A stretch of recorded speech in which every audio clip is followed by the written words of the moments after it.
Troublesome trucks. James did not see the Fat Controller for several days. They left James alone in the shed and did not even allow him out to push coaches and trucks in the yard. Oh dear, he thought sadly, I shall never be allowed out any more. I shall have to stay in the shed for always, and no one will ever see my red coat again. Oh dear, oh dear. James began to cry. Just then the Fat Controller came along. I see that you're sorry, James, he said. I hope now that you will be a better engine. You have given me a lot of trouble. People are laughing at my way, and I do not like that at all. I'm very sorry, sir, said James. I will try hard to behave. That's a good engine, said the Fat Controller kindly. I want you to pull some trucks for me. Run along and find them.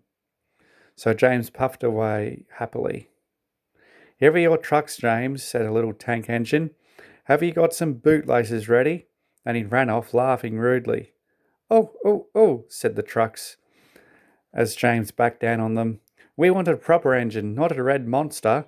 James took no notice and started as soon as the guard was ready. Come along, he puffed. We won't, screamed the trucks. But James didn't care, and he pulled the screeching trucks sternly out of the yard. The trucks tried hard to make him give up, but he still kept on. Sometimes their brakes would slip on, and sometimes their axles would run hot. Each time the trouble had to be put right, and each time James would start again, determined not to let the trucks beat him. Give up, you can't pull us, you can't, called the trucks. I can and I will, puffed James. Slowly but surely, he pulled them along the line. At last they saw Gordon's Hill ahead. Look out for trouble, James, warned his driver. We'll go fast and get them up the hill before they know it. Don't let them stop you. So James went faster, and they were soon halfway up the hill. I'm doing it, he panted. But it was hard work. Will the top ever come? He thought, when with a sudden jerk it all became easier. I've done it, he puffed triumphantly. Hurrah, he thought. It's easy now. But his driver shut off steam. They've done it again, he said. We've left our tail behind. The last 10 trucks were running backwards down the hill. The coupling had snapped. But the guard was brave. He carefully and cleverly made them stop. Then he got out and walked along the line with his red flag. That's why it was easy, said James as he backed the other trucks carefully down. What silly things trucks are. There might have been an accident. Meanwhile, the guard had stopped Edward, who was pulling 3 coaches. Shall I help you, James? Called Edward.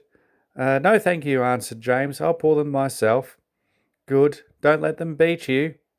So James got ready. Then with a peep, peep, he was off. I can do it, he puffed. He pulled and puffed as hard as he could. Peep, peep, peep, peep. You're doing well, whistled Edward, as James slowly struggled up the hill, with clouds of smoke and steam pouring from his funnel. I've done it, he panted, and disappeared over the top. They reached their station safely. James was resting in the yard when Edward puffed by with a cheerful peep, peep. Then, walking towards him across the rails, James saw the Fat Controller. Oh dear, what will he say? He asked himself sadly. The Fat Controller was smiling. I was in Edward's train and saw everything, he said. You've made the most troublesome trucks on the line behave. After that, you deserve to keep your red coat.